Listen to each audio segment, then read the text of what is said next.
Conte de vie, présenté par Olivier Charnet.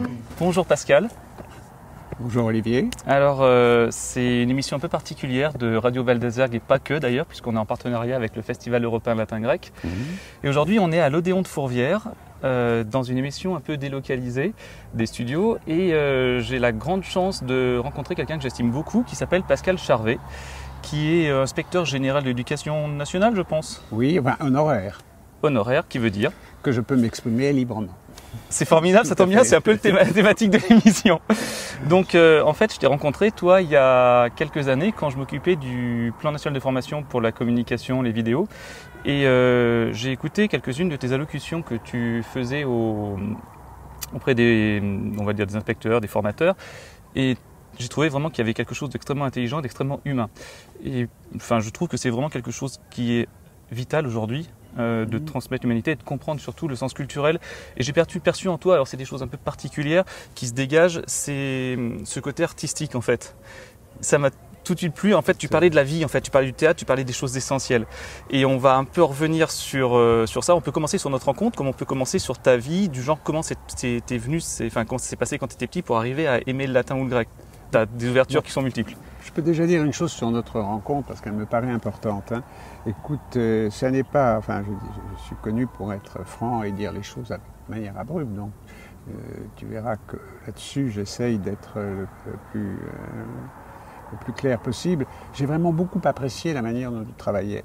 Parce que quand je t'ai connu, j'ai vu ce que tu faisais, c'est-à-dire, à l'époque c'était le char mycénien, ça a été la balise, ça a été beaucoup d'autres choses, mais cette archéologie, si tu veux, des objets anciens, c'est une des meilleures voies pour l'anthropologie. C'est-à-dire celui qui ne passe pas par cela passe à côté de quantité de choses.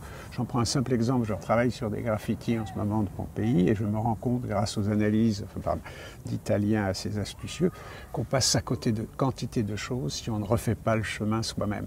Et là, pour les objets, c'est tout aussi important que la traduction dont on parlera ensuite, mais c'est fondamental. Et le fait que tu aies eu cette approche, c'est-à-dire cette approche qui n'est pas simplement concrète, qui demande un immense savoir, qui permet de réellement, non pas de se mettre à la place, parce qu'on ne se mettra jamais tout à fait à la place, mais au moins de comprendre par les problèmes qui sont posés, les solutions adoptées à l'époque et retrouvées aujourd'hui, c'est la seule façon de parler des gens de manière assez fine et solidaire. Ça ne veut pas dire que l'histoire ne sert à rien, loin de là, mais si on ne passe pas pour l'anthropologue, les anthropologues le savent bien, c'est les enquêtes, Lévi-Strauss le dit bien, c'est ces enquêtes de terrain, mais là, dans le passé, on refait effectivement le chemin, éclairé par aujourd'hui, bien sûr, puisque c'est ce que tu fais, avec des élèves, on ne peut pas rêver d'une approche qui mette à la portée de tous, enfin, ce qu'a été la science antique, ou tout simplement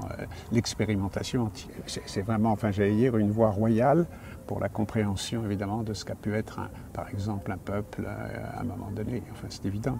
Ça, c'était le premier point, notre rencontre, qui donc, forcément, si tu veux, vous a partagé quelque chose quand même, qui pour moi était très important. Et donc ensuite, c'est vrai que le détour par le passé peut expliquer les choses. Pour ma part, je pense au latin et au grec, puisque c'est à ça qu'on va en venir. J'ai eu une enfance assez difficile, enfin eux dans une famille très heureuse, mais pour des raisons de santé de mon père, on m'a placé à un moment donné, et pour longtemps, ça a duré 3 ans et demi, enfin, dans une pension qui était effectivement loin, très loin, et j'étais jeune, je veux dire, j'avais à peine 9 ans, et donc ça a été assez violent.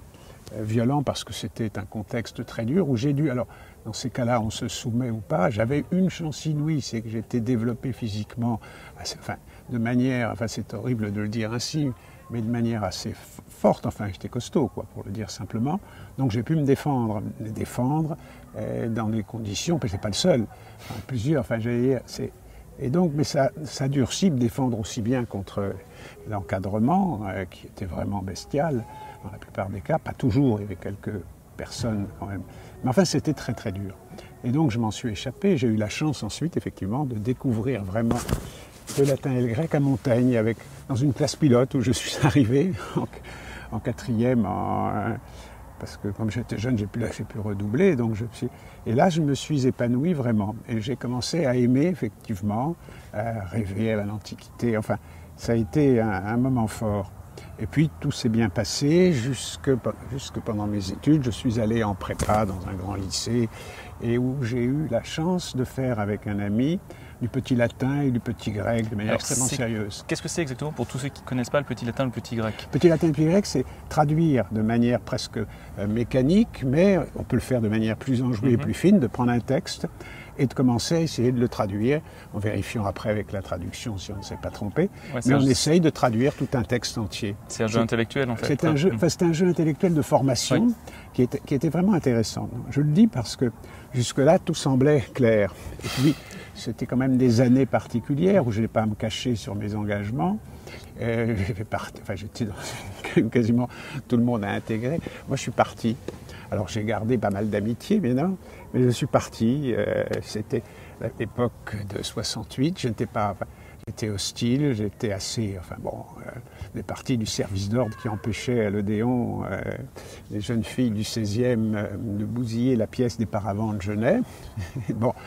Entre autres, c'était un engagement plus politique derrière, et où il fallait se protéger des talons aiguilles avant tout, parce qu'elles attaquaient pour tout simplement empêcher la représentation que Barrault avait faite à l'Odéon. Enfin, c'est toutes ces années-là. Et évidemment, je suis au milieu de la cagne, je suis donc parti pour l'amour, pour tout, et aussi... Et j'ai laissé tomber. Et à ce moment-là, c'est une belle histoire d'amitié, parce que les amis ont compté dans ma vie. Celui qui allait être cacique de manière assez fulgurante, puisqu'il était l'un des probablement le plus jeune de l'histoire des caciques, il était tellement jeune qu'il n'avait même pas 17 ans en intégrant. Mais il est venu tous les matins, après une période d'1 an, où j'avais complètement abandonné, et où finalement, je me demandais ce que j'allais faire de ma vie, et certainement pas du latin et du grec. Et il est venu tous les matins refaire du petit latin et du petit grec avec moi. Et il venait et il restait 2-3 heures. Cette amitié a été formidable parce qu'il m'a dit autrement tu vas tout perdre. Ça me rappelle le cercle des poètes disparus. Il y a quelque chose comme ça. Cet ami, Stéphane Gompers qui est devenu un grand ambassadeur, mais peu importe, qui a acheté toujours un ami, il a été là. Et ça c'est quand même assez fabuleux parce que je sais très bien qu'à ce moment-là j'aurais tout laissé tomber.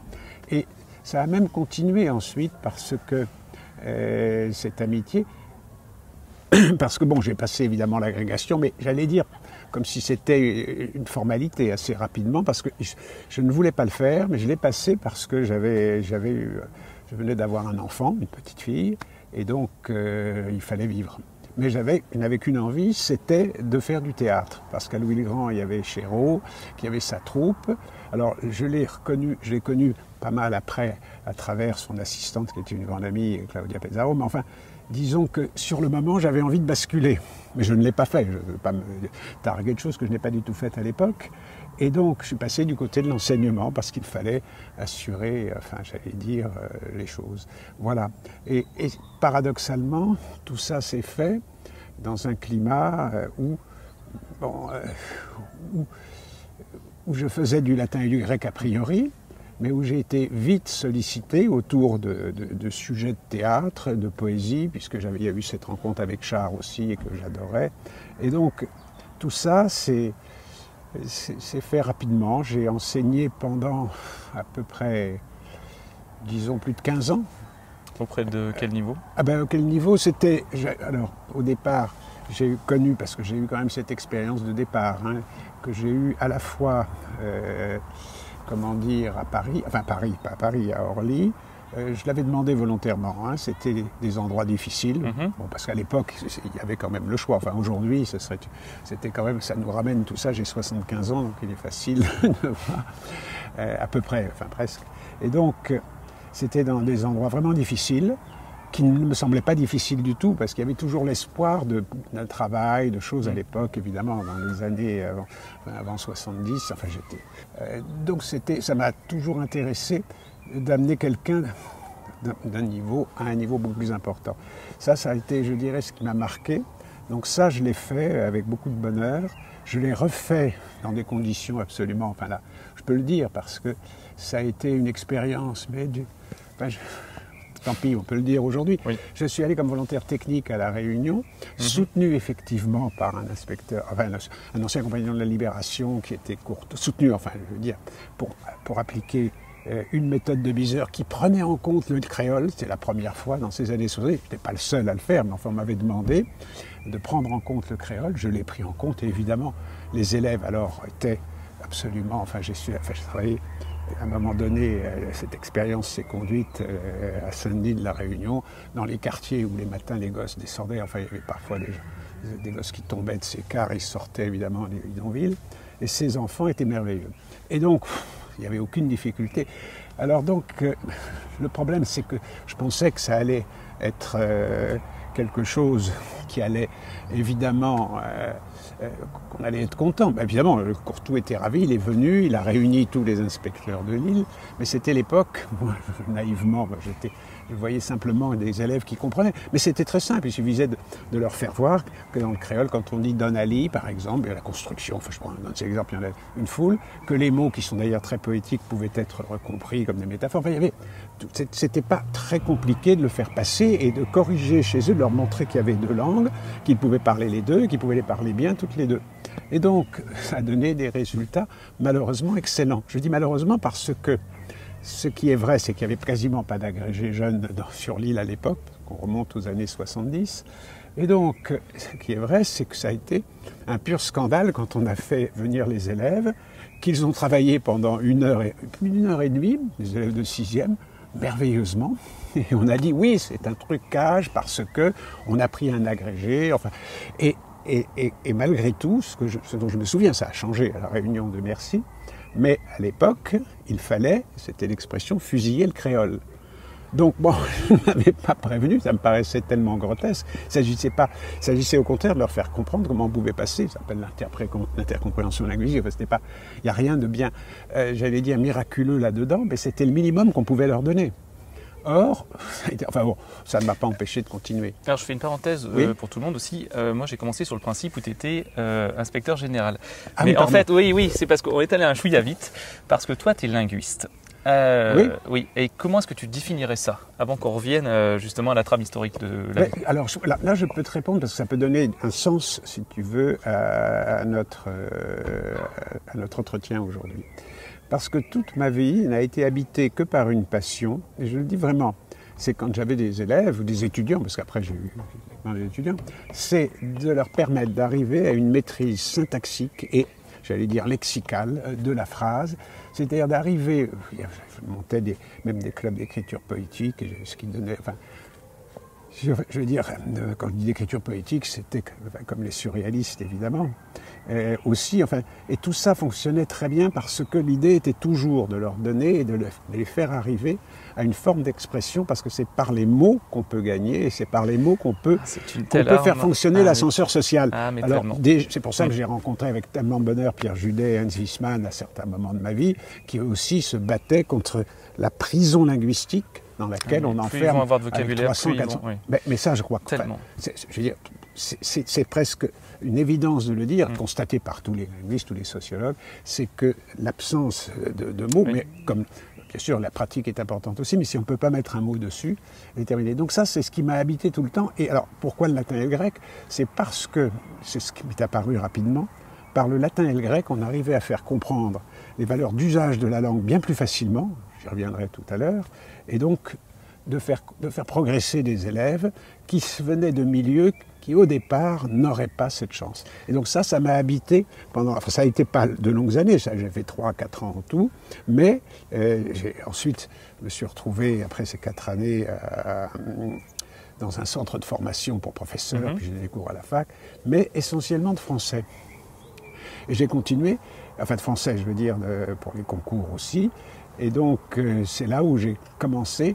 Alors, je donnais des cours aussi à l'Université américaine de Paris, Red Hall plutôt, mais qui était le regroupement des universités américaines, avec souvent le partenariat, heureusement, du Bouffe du Nord avec Peterbrooke, parce que c'était des étudiants américains, ils étaient assez bons. Et là aussi, j'ai compris ce qu'était, je ne défends pas du tout le système américain, mais les groupes des étudiants, quand ils sont bons, le questionnement, effectivement, on a pas mal à apprendre de ça. parce que ils sont très directs, posent des questions, etc. Et ça a été un vrai bonheur. Donc j'ai travaillé beaucoup sur le théâtre, avec des metteurs en scène, c'est-à-dire que j'ai compensé ce que je n'avais pas pu faire en n'ayant pas eu le courage d'être comédien. On le fait aussi, effectivement, tous autant en tant qu'enseignant, on le fait. Ben oui, alors on tire un trait, donc je l'ai compensé ainsi, tu as tout à fait raison de le dire. Et donc j'ai fait un lexique théâtral, on a fondé une association avec 2 amis, enfin deux femmes merveilleuses. Pouvoir de lire, pouvoir d'écrire. Jean Aubat à l'époque qui était inspiré, je l'ai soutenu. On a publié des lexiques théâtraux, des lexiques sur le roman. J'ai publié des études sur la cantatrice chose, sur le roi Semeur avec des amis, enfin avec un ami aussi, et puis bon sur le théâtre en général. Et tout ça a duré à peu près 15 ans, en continuant effectivement à chaque fois approfondir, au point que j'étais considéré, me faisait intervenir à l'inspection générale comme spécialiste de théâtre. Et puis un jour, on peut donner les noms des gens qui s'étaient fort bien, Jean Plot, d'autres, Roger Gorigny et d'autres, m'ont demandé de déployer mon énergie en Seine-Saint-Denis pour défendre, parce qu'il y avait une professeure qui était souffrante, et donc qui devait partir, et donc de prendre sa place, et en prépa, enfin première et deuxième année de prépa, entièrement pour filer latin et grec. J'avais la chance aussi d'avoir un proviseur à l'époque qui était très bien. J'ai accepté, mais je n'avais pas fait de latin et de grec depuis... Enfin, je ne dirais pas que je n'en avais pas fait, mais c'était très loin.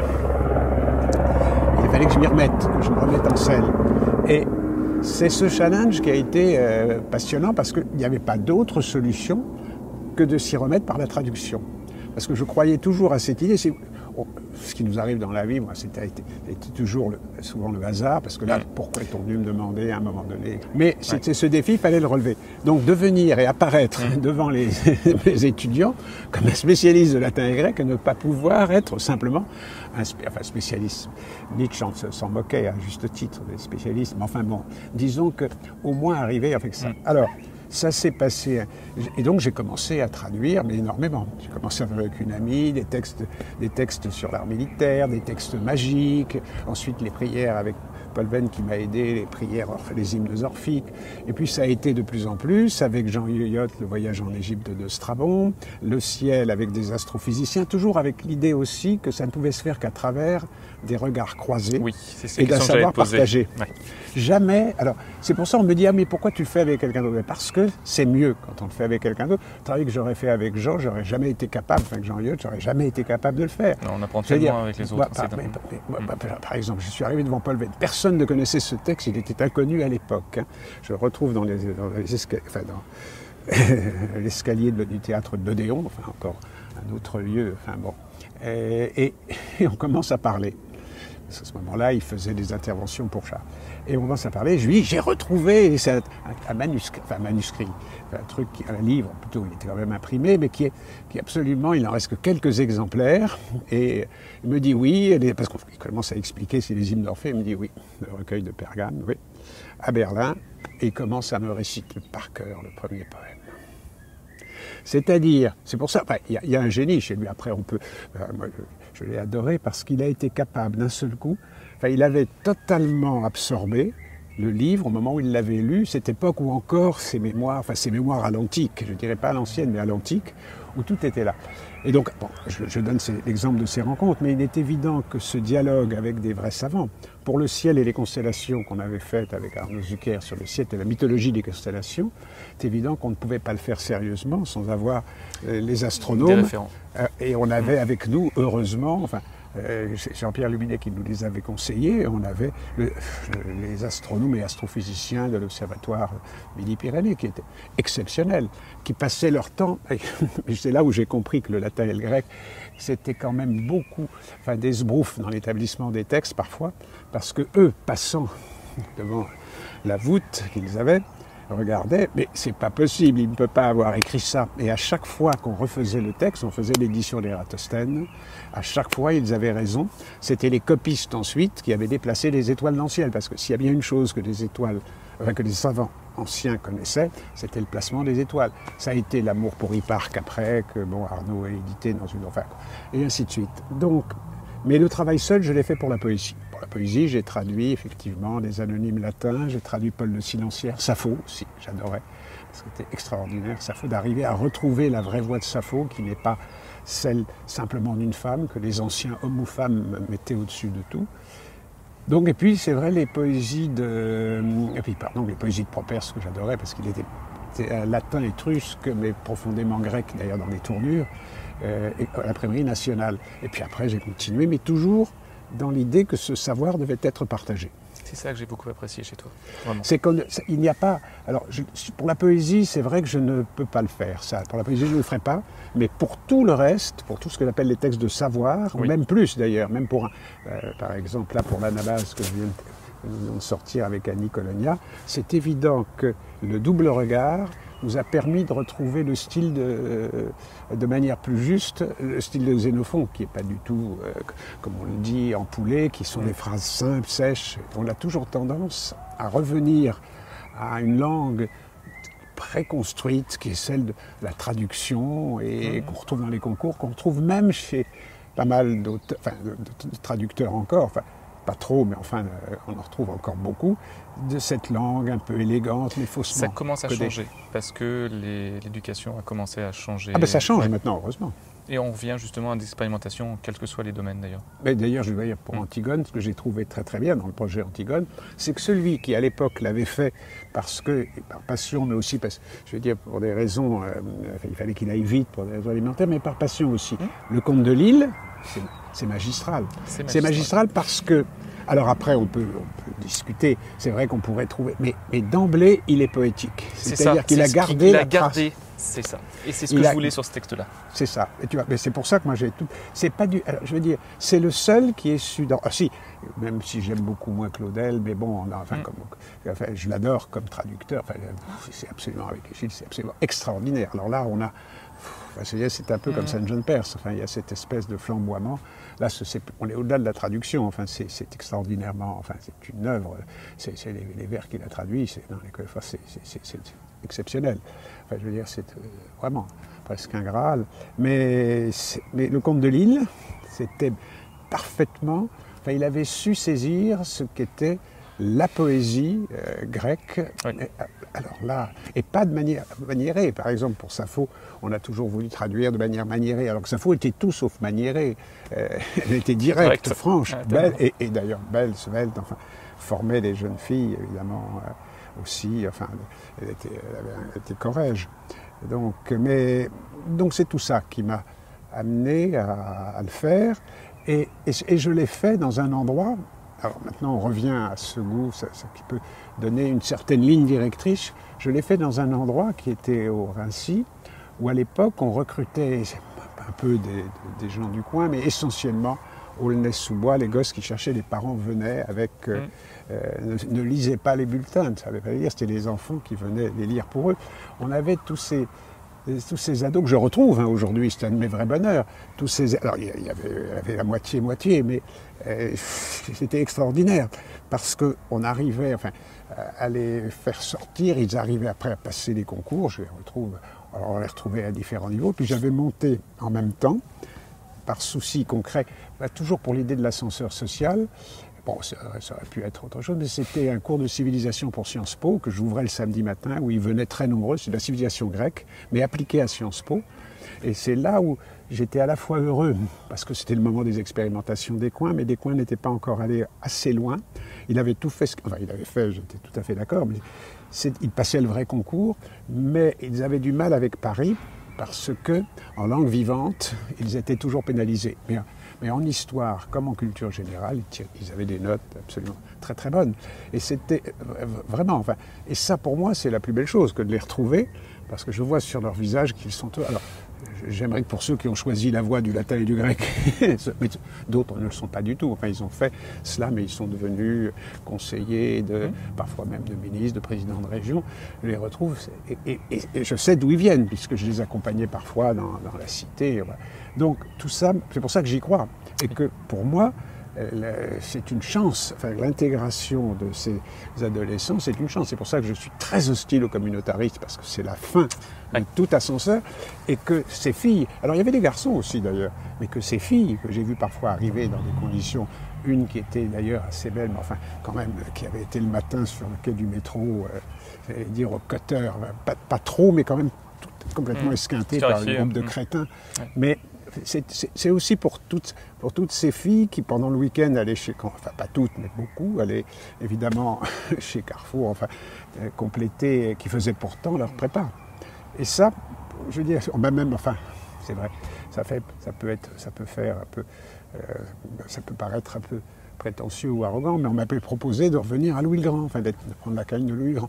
Je ne l'ai pas prise, la classe prépa de Louis-le-Grand. Je ne l'ai pas prise parce que je me trouvais plus utile là. Et j'ai dit, et à l'époque, c'est une grande question qu'on se pose entre enseignants, souvent, de notre utilité. C'est l'utilité qui comptait pour moi. Je n'avais pas fait ce métier. Alors, c'est pas que ce soit inintéressant. C'est vrai que ça aurait été intéressant de reprendre, mais d'apporter à des élèves qui sont déjà, j'allais dire, il y a toujours quelque chose, j'exagère, mais malgré tout, il y a un moment où je savais, ils étaient heureux parce qu'ils voyaient que je faisais des livres, aussi ça je le sentais, et donc ils ont besoin, enfin contrairement à tout ce qu'on dit, ils ont besoin d'être fiers aussi de leurs profs. Tellement. Alors bon, on peut être mauvais à certains moments, mais ils ont besoin de ça. Régulièrement, oui. Mais ils ont besoin effectivement de sentir qu'on les porte. Mais ils ont besoin d'exemples et de modèles, alors on n'est pas, moi je suis loin d'être parfait. Ah, c'est une catégorie, oui, pour moi, je pense, mais c'est ça, mais on tâche. Et puis ensuite, ça a été, on m'a demandé, mais vraiment, je n'ai pas postulé spécialement, on m'a demandé pour l'inspection générale, c'était à l'époque de Langue partait, Ferry et Darcos arrivaient, et on m'a demandé, ça aurait pu se faire, c'est grâce à Xavier Darcos et Ferry, effectivement, que j'ai été, et puis d'un copain qui était leur DIRCAB, Alain Boissineau, qui m'ont dit « mais est-ce que tu ne veux pas ?» parce que j'avais quand même continué en théâtre. Et j'ai eu le droit à une... Alors là, c'est la fierté, mais enfin c'est parce que c'était plus simple administrativement à ce moment-là. Aujourd'hui, ça n'aurait plus été le cas. On m'a donné un poste en enseignement artistique, théâtre, et j'ai eu un poste en lettres. Donc je suis inspecteur général des lettres et honoraire, et inspecteur général des enseignements artistiques, honoraire aussi. Et là... Le bonheur pour le théâtre, mais pour le latin et le grec aussi, pour moi, enfin, ça a été d'avoir la possibilité à l'époque de faire beaucoup de choses. Je viendrai après, évidemment, à ce qui m'a secoué le plus particulièrement, mais en théâtre surtout, parce que c'était l'époque où on créait les options théâtre. En 2000, enfin, elles avaient été créées, mais elles n'étaient pas développées. J'ai eu à les développer dans les prépas, et puis à consolider évidemment tous les bastions existants déjà, avec la chance inouïe qu'on avait, c'était les postes à profil, c'est-à-dire qu'on avait des gens passionnés et motivés. Et donc c'est un réseau que j'ai contribué, je n'étais pas le seul, mais enfin à l'époque si, j'étais le seul inspecteur général, mais pendant quelques années, et donc j'ai continué, et ça a été un bonheur, parce que là, je veux dire, voir les élèves travailler, comprendre, et ça fait sauter tous les préjugés, tous les clichés.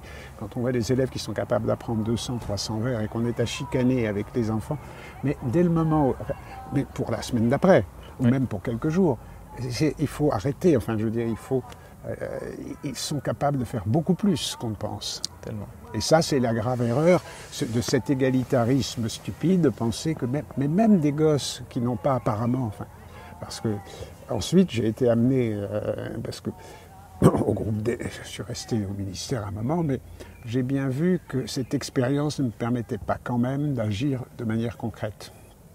Et à un moment donné, je suis parti diriger, à la demande du ministre, le LICEP. Oui. Et donc, qui est, pour ceux qui... Ce qui est l'office d'orientation, parce que c'est là qu'étaient les plus grandes injustices. C'était comment les combattre, comment faire en sorte...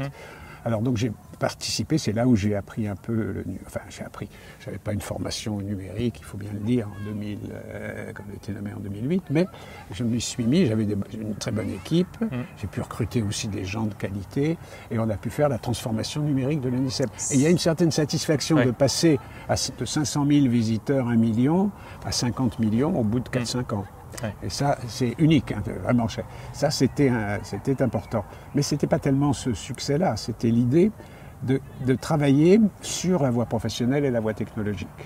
Parce que j'ai été amené à aller, à rencontrer, à voir, à travailler là-dessus. Et donc, dans toutes les réunions que j'avais, à suivre le théâtre aussi, parce que les apprentis font aussi du théâtre, pareil.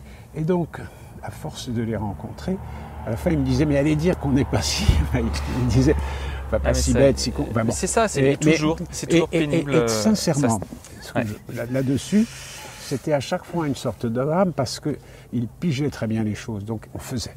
Donc on favorisait les voies qui permettaient, mais fondamentalement, ils mettent 2-3 ans à se remettre de cette orientation. Et si ensuite il n'y a pas quelque chose qui leur est proposé, qui leur permet de reprendre, ils s'installent dans une frustration beaucoup plus tard. Mais pendant toute cette période, jusqu'à 22-23 ans, tout est encore jouable. Mais il faut leur proposer de vraies passerelles, ne pas les envoyer les mettre en sociologie quand ils viennent de la voie professionnelle. C'est pas contre la sociologie, mais là où il y a des places. Alors certaines facs le font, mais tout mon combat, c'était à l'ONICEP, c'était un combat orienté là-dessus. Parce que l'orientation, c'est là qu'on voit les plus grandes inégalités. Et ce qui m'attriste aujourd'hui, enfin, ces inégalités, voilà. Ces égalités, je veux dire, qui sont plus criantes que jamais. Oui. Et puis après, ça a été un dernier rebond. À un moment donné, j'ai décidé de...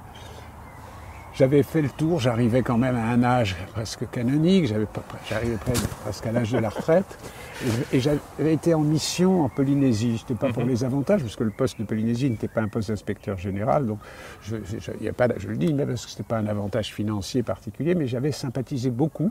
Enfin, je m'étais senti presque en fraternité avec eux. Et j'ai tout envoyé promener, je suis parti seul, comme vice-recteur, enfin, j'ai été nommé. Le ministre a bien voulu, Vincent Payon à l'époque, me nommer. Et donc, je suis parti, et là, j'ai été en famille pendant 2 ans. Parce que quand je suis arrivé, je jure que c'est vrai, c'est inimaginable, il y avait les gens à l'aéroport, alors ça, ils aiment accueillir, c'est vrai, il y a ce bonheur, enfin, c'est sentiment, mais ce qui était extraordinaire, c'est que j'avais les vieux sages, les vieux savants de l'Académie tahitienne qui sont vraiment dépositaires et puis qui connaissent vraiment bien le maori, enfin, etc. Il y a aussi des linguistes comme Jacques Vernodeau, mais enfin, eux aussi étaient étonnants. Ouais. Ils m'attendaient pour me dire, Pascal, maintenant, il faut qu'on fasse un livre, parce que j'avais fait les mythologies de l'hémisphère nord, et il fallait faire avec eux et avec leurs savants, parce qu'il y a des savants autant. Enfin, il ne manque pas enfin, je veux dire, que ce soit les grandes écoles, ça les Polynésiens les font sans aucun problème.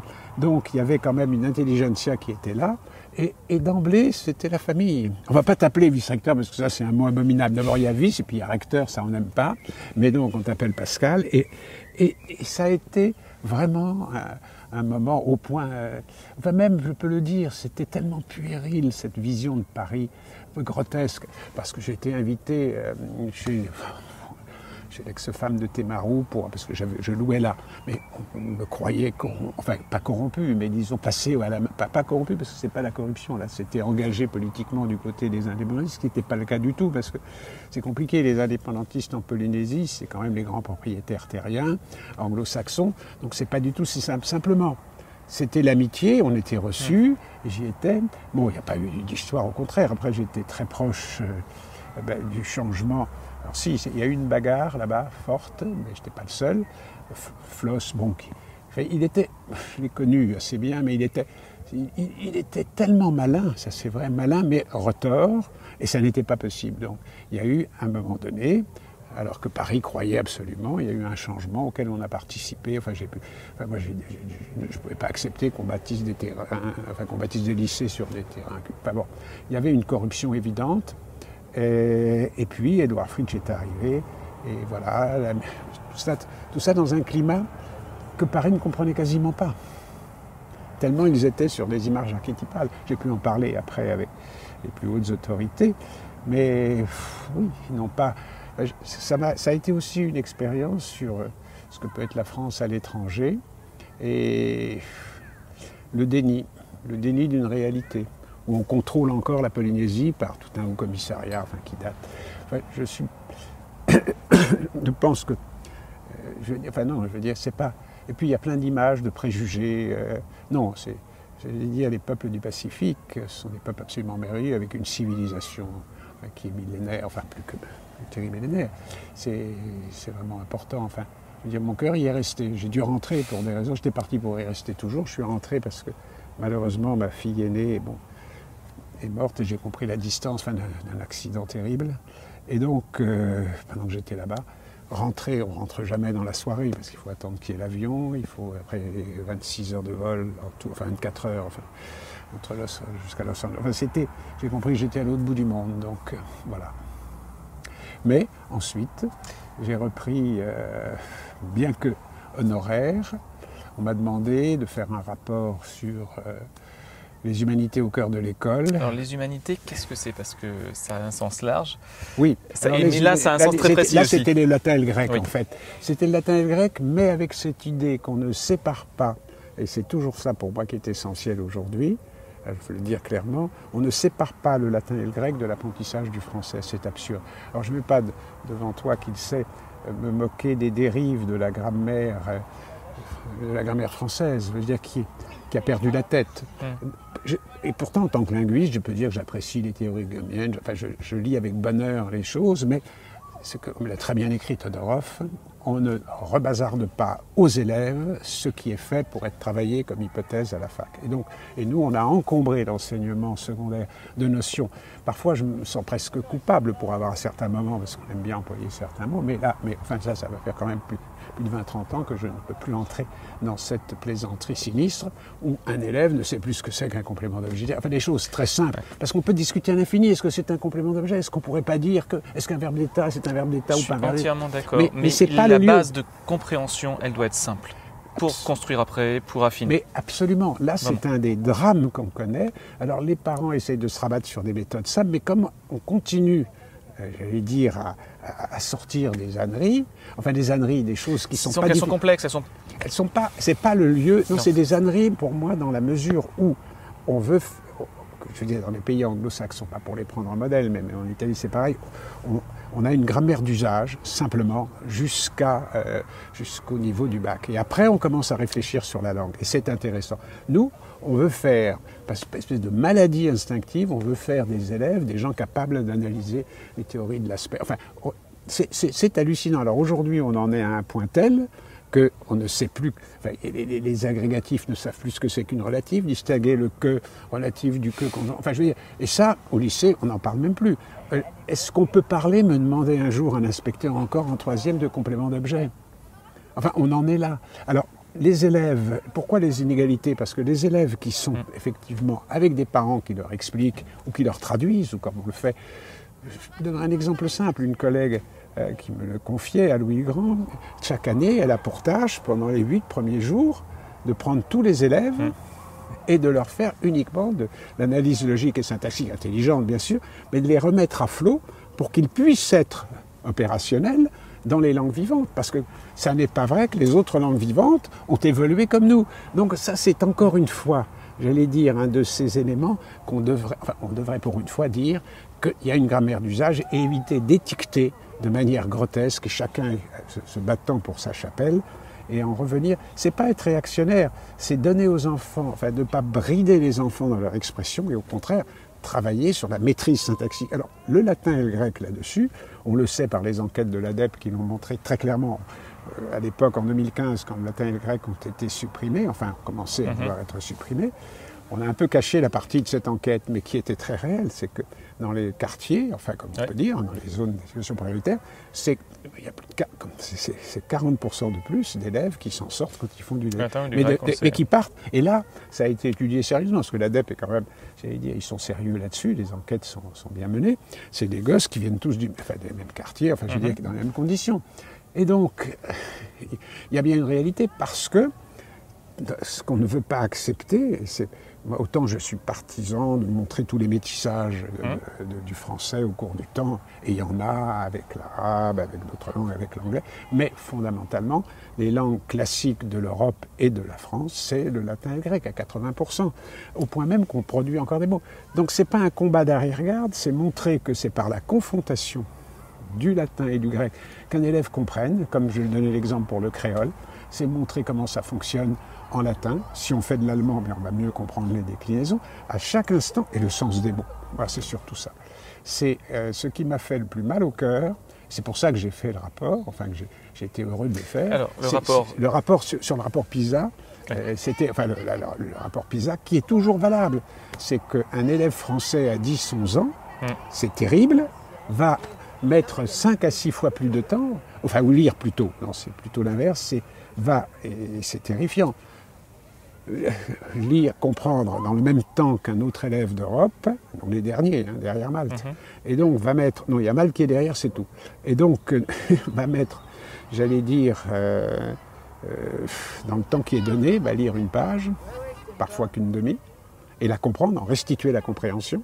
C'est des tests sérieux là, c'est pas des choses, c'est vraiment des évaluations de fond, et pendant qu'un élève, évidemment, les autres pays en lit 5 à 6. Ça veut dire, mais parce que là aussi on a banni la lexicologie qui est passionnante aussi, des programmes, le sens des mots, l'implosion d'un mot, faire voir comment il vit, sa famille, enfin tout cela, le latin et le grec peut l'expliquer très simplement. Enfin tous les élèves, mais même des mots comme un mot, moi mes étudiants qui ne comprenaient pas, je me souviens toujours, ils étaient sidérés parce que expliquer métaphore. Alors métaphore peut paraître un mot complexe, mais quand on explique que c'est une métaphore transportée à côté et que par exemple le sens est là et qu'on va le porter vers un autre sens, hein, eh bien tout de suite, il voit bien ce qui se passe. C'est une compréhension simple. 2 secondes, je vais vérifier si on tourne et après on va passer à la difficulté de la vie. On est tout bon. Alors, oui, non, je trouve ça passionnant. Non, mais écoute, c'est un bonheur de parler avec toi. Mais maintenant, je pensais être tranquille. Mais il y a une chose qui reste. Je pensais être tranquille et pouvoir revenir à mes chères études, comme on dit. Mais ça n'est pas possible parce que même s'il y a eu beaucoup d'avancées ces dernières années, il y en a une qui est celle qu'évidemment Najat a mis en place, qui est celle de l'absence totale, j'allais dire, de dotation horaire réelle qu'on essaye de compenser aujourd'hui, mais pour un certain nombre d'options. C'est-à-dire que les options n'étant pas fléchées, à l'heure actuelle... Non, fléché, ça veut dire pour que les gens comprennent, c'est que les gens qui font une matière, par exemple un parent, les gens ne savent pas. Un parent croit naïvement que bon, il y a 3 heures par exemple, ou 2 heures, je ne sais pas, pour, mettons allez 3 heures, parce que c'est souvent 3 heures pour telle matière. Eh bien dans les options fléchées, ces 3 heures, on demande au chef d'établissement, qui n'est pas le coupable, parce que là aussi, parce que l'autonomie, elle peut être intéressante, mais le problème c'est qu'on ne lui donne pas pour 3 heures pour faire du latin par exemple en 4e, comme les textes le prévoient. Non, on va lui donner 3 heures pour le latin, avec l'heure de musique, avec l'heure... Enfin, il y a 3-4 matières qu'il doit... Enfin, le dédoublement, je ne sais pas, au gymnastique, c'est pour ça que les parents ne comprennent pas pourquoi parfois c'est tellement la foire d'empoigne entre les enseignants. C'est tellement le moment extrêmement crucial parce qu'en fait, c'est des choix de principaux, de proviseurs, d'attribuer telle ou telle matière. Et oui, et ils sont pris au piège. C'est ça. Ils sont pris au piège du système. Et on en vient à une détestation mutuelle, alors qu'on ne devrait pas. On devrait avoir comme Antigone un amour mutuel, point, hop, c'est réglé. Oui, mais ça n'est plus possible parce que, au lieu de dire... Non, parce que c'est l'incapacité à choisir. Il y a un moment où on doit se poser la question, il faut faire des choix. Donc les parents, effectivement, ont le sentiment qu'il y a des horaires. Ils ont été habitués, formés à des horaires qui sont toujours les mêmes. Oui. Or, ces horaires sont aléatoires. Et ça, c'est un vrai problème. Alors, pas partout, c'est vrai. Pas dans le privé qui peut souvent compenser en prenant en charge les heures complémentaires. Mais disons que l'enveloppe horaire donnée au chef d'établissement, face à une multitude d'options, leur interdit quand même de faire des choix radicaux. Or, et ce n'est pas simple pour eux, parce qu'ils sont sollicités de tous les côtés, donc c'est loin de moi l'idée de leur faire porter le chapeau dans cette affaire. Simplement, ce qui a été introduit par Najat est extrêmement dangereux, parce que finalement, tout est sujet à appréciation, et il n'y a pas de choix réel pour ce que sont les apprentissages. Or, pour ma part, je ne pense pas qu'on puisse apprendre réellement une langue en 1 heure ou 1 heure et demie par semaine, au lieu des 3 heures qui sont données. C'est le cas pour le latin et le grec, bien souvent. Alors, il est vrai que depuis Najat, de grands changements... Enfin, là, par exemple, on vient d'avoir la chance de voir corriger... On parlait du rebondissement, mais ça rebondit, puisque le ministre vient de créer Mare Nostrum, ce qui va permettre de redévelopper effectivement des classes. Qu'est-ce que c'est exactement Mare Nostrum, ce seront des classes où nous pourrons avoir des élèves qui travaillent bien sûr les langues vivantes sur des projets, ce sont des projets avant tout Mare Nostrum, enfin des projets à l'intérieur de l'établissement qui vont mettre, parce qu'il y a des établissements, il y a plusieurs classes évidemment, qui vont travailler en latin, en grec, mais en lien avec l'anglais, en lien éventuellement avec une langue régionale s'il y en a une.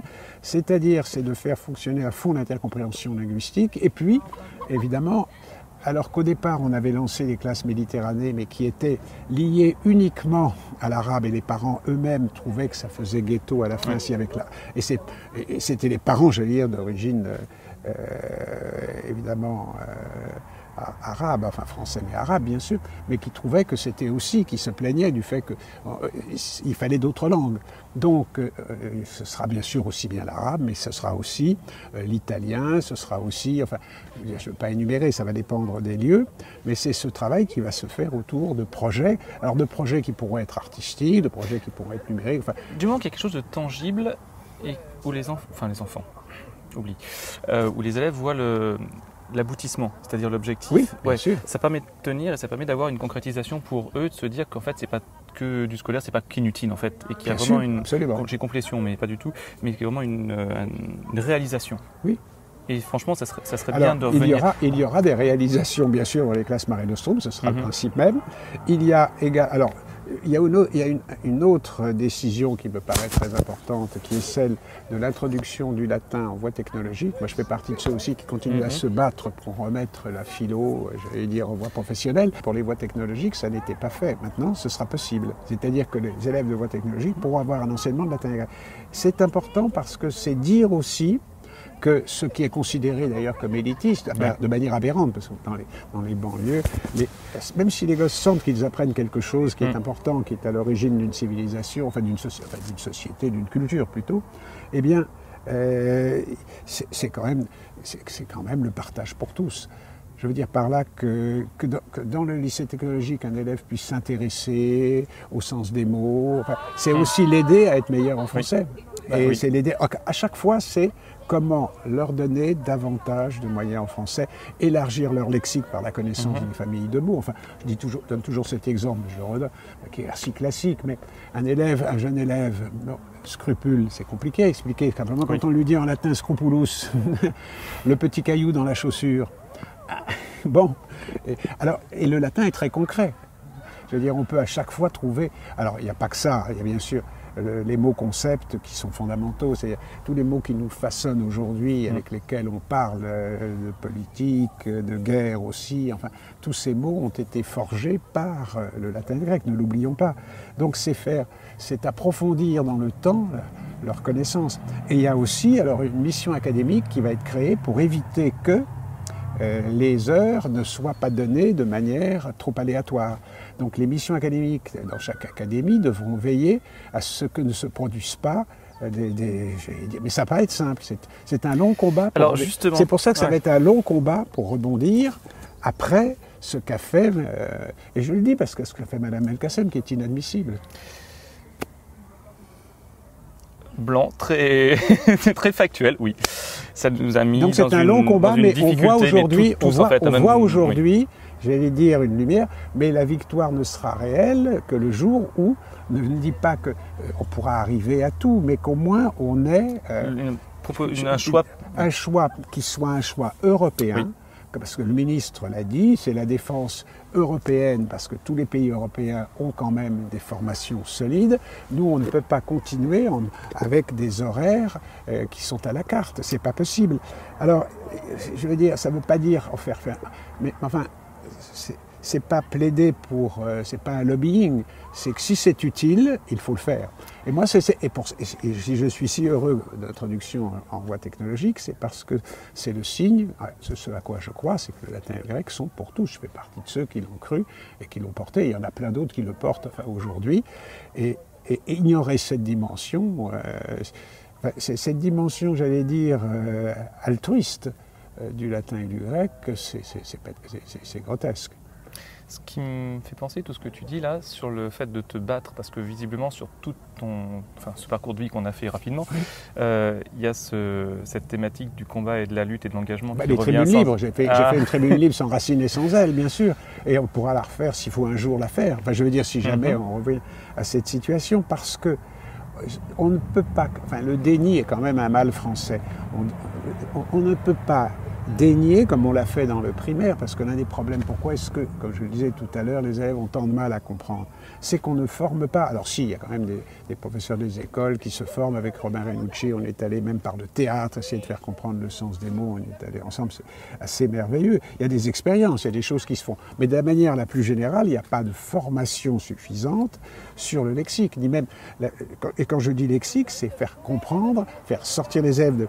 C'est pas dire simplement dans un cours, après un texte, voilà, ce mot veut dire ça. Non, c'est voir comment ce mot essaime dans d'autres langues, c'est voir ce mot, quelle est sa racine, qu'il garde le souvenir de l'implosion originelle du mot. Et à chaque fois, il s'en souvient. Moi, je sais que mes élèves, mes étudiants...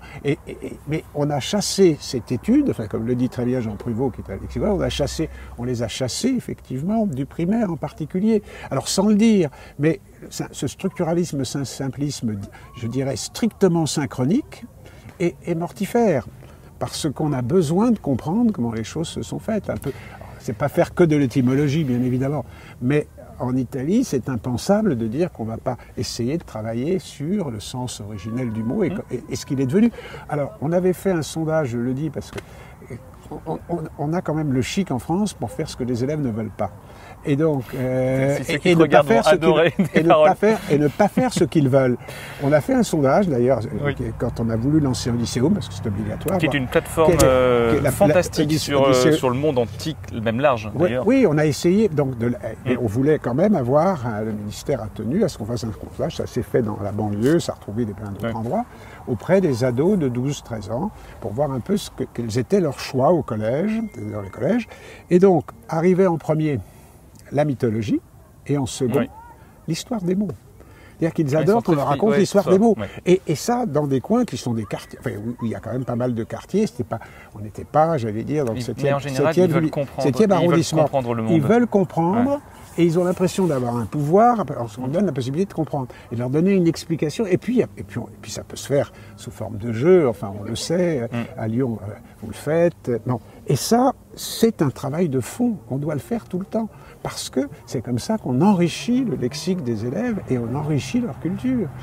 Mais c'est pas, le mot rayonne, il n'est pas tout seul. Hein. Et même à la limite, je dirais de manière provocatrice, on peut entrer dans un texte par un mot concept qui va permettre de voir apparaître tout le texte. Hein. Si je prends le mot de violence, enfin si je prends des mots très forts, c'est évident qu'on va retrouver... prendre le mot démocratie, évidemment, mais bon, sans prendre trop facile. Oui, qui sont d'actualité, mais en fait, ils n'ont jamais cessé d'être d'actualité. Et ils n'ont jamais cessé. Ouais, c'est ça, en fait. C'est réactualiser leur sens en leur faisant comprendre d'où ça vient, pourquoi. Et ce qui n'est pas inintéressant, c'est que c'est aussi, je n'emploierai pas le mot racine, parce que je ne crois pas comme Bettini aux racines, mais je crois que c'est quand même fondamentalement les matrices de l'Europe avec l'Indo-européen. Enfin, alors après, bien sûr, on peut vouloir nier, j'allais dire la façon dont l'Europe s'est faite, mais elle s'est faite comme ça, avec un métissage, c'est vrai, mais aujourd'hui, c'est à ce point vrai que les autorités de la langue française, chaque année, ajoutent à peu près, avec du latin, près de 1000 mots, enfin, c'est des chiffres incroyables, de nouveaux mots chaque année en latin pour l'informatique. Et alors, je ne dis pas pour le grec, en médecine, biologie, enfin, etc. Enfin, voilà. D'où l'idée de travaux qu'on mène, le nouveau combat, c'est le travail sur le lexique avec des scientifiques, avec les profs non seulement de enfin, de séries technologiques qui travaillent sur la biologie, c'est d'essayer de faire comprendre des mots comme métabolisme, métastase, en les mettant en contexte dans l'Antiquité et aujourd'hui. On fait ce travail. Et ce travail est un travail de longue haleine, mais là-dessus, la France a besoin... Alors, ça a été lancé, donc il y a beaucoup de choses positives, mais on est au milieu du gué. Et moi, c'est vrai que l'âge passe et j'aimerais... Voilà. Mais en tous les cas, merci pour... je te remercie aussi parce que c'est... Alors, on pourrait parler longuement sur tout ça. En tout cas, c'est vrai que ta passion, enfin vraiment la passion qui t'anime, celle de la transmission. Et c'est vraiment ça. Hein. Et surtout que tout le monde arrive à comprendre, à avoir les armes suffisantes pour pouvoir se défendre dans un monde, enfin pour le comprendre. C'est tellement important. C'est essentiel et je dois dire que quand je vois par exemple, je donnais cet exemple de collègues engagés qui sont là en début d'année avec des classes où on a mis trop d'élèves en difficulté. Et donc, parce qu'en fait, il faut aussi savoir qu'il y a des seuils, on ne peut pas faire comme on le fait souvent. Et donc, ils voient au début d'année, et je parle de gens vraiment engagés, motivés, et ils voient à peu près en début d'année une quinzaine, enfin sur les 30, qui vont vraiment pouvoir continuer très loin, dans des coins pas simples. Hein. Et puis en fin d'année, si la classe, si j'allais dire le nombre d'élèves qui sont en difficulté réelle, et il y en a beaucoup, c'est-à-dire de la 6e, c'est un vrai problème, le collège sont trop importants, c'est mathématique. Enfin, je veux dire, tout le monde le sait, c'est pas une question de quota, mais c'est une question de pourcentage. On ne peut pas dans certaines classes. Alors, il y a des endroits où on n'y arrive pas, et alors dès qu'on dépasse les 50%, il n'y a plus que 1 ou 2 élèves qui peuvent effectivement continuer des études de manière solide. Et ça n'est pas juste, parce que parmi eux, il y a une foule d'élèves qui pourraient s'en tirer. Il y a des tels talents. Des tels que talents, je vois bien gâchés, et à chaque fois, j'en parle avec mes anciens élèves. C'est le gâchis de compétences. Alors, moi, je suis ça me rend dingue. L'orientation m'a montré à quel point ce qui était incroyable, c'était le gâchis des compétences chez les adolescents qui avaient quelque chose à dire. C'est vrai que les apprentis ne sont pas ce qu'on en dit. Ah, mais ils sont tellement... c'est vaste, c'est fou. Ouais. Ils sont capables de jouer des pièces de théâtre. Là, c'était une pièce de Shakespeare que j'avais vue avec, enfin d'autres aussi. Mais enfin, il faut, enfin, je veux dire, on est plein d'idées toutes faites. Et ce que je dois dire de plus regrettable, c'est l'expression vivre ensemble, parce qu'on ne vit pas ensemble. C'est pas, bien sûr, que tout le monde est d'accord, il faut vivre ensemble, mais elle est viciée par ce qu'on ne vit pas ensemble. On n'éduque pas ensemble. On commence seulement maintenant à vouloir mettre. Enfin, je pense qu'il faut des lieux où des élèves de la voie professionnelle soient en contact avec des élèves de la voie générale. C'est ce qu'on tâche d'ailleurs de faire régulièrement. Il ne faut pas élever des jeunesses. Il n'y a même plus de service militaire. Enfin, il n'y a même plus. Bon, on peut comprendre. Alors après, ça c'est une thématique qui peut discuter. C'est pas forcément un brassage, mais c'est au moins des activités communes qui puissent assister à certains cours. Certains ont fait des propositions. Moi, j'en fais depuis très longtemps. Il y a, dans ce sens, qu'on crée des lieux autres dans les lycées. Alors, c'est vrai qu'il y a la région Île-de-France, mais aussi la région des Pays de la Loire travaille là-dessus, sur d'autres lieux, le CDI comme véritable ruche de l'établissement. Enfin, il y a des évolutions, mais on est très très lent. Et moi, ce qui me fait de la peine, c'est d'arriver à mon âge et de me dire que je ne verrai peut-être pas l'aboutissement. Alors, on ne sait pas, et en même temps, tu as tellement d'envie et tellement de projets dont tu viens de parler là pour les années futures. Que je pense que oui, ça va changer. On va doucement arriver à changer les choses. Puis même cette génération-là... Ah ben moi oui, je veux le croire, je veux y croire, bien sûr. Ah ben non, mais si je n'y croyais pas, je ne serais pas là. Je veux le croire, simplement, j'espère qu'on saura prendre les justes décisions pour s'appuyer sur tous ceux qui en ce moment, et je parle du terrain parce que le reste ne m'intéresse pas, c'est-à-dire, c'est pas de la démagogie, mais c'est tous ceux qui sont à l'œuvre là, ces profs fantastiques qui quand même sont en train de, pas tous, mais il y a quand même une bonne partie qui s'investissent, si on arrive à les reconnaître, parce que ça aussi on ne les reconnaît plus, il y a un manque de reconnaissance, mais depuis très longtemps, enfin je veux dire, si on arrive, et là oui, tout est possible, tout est possible. Merci.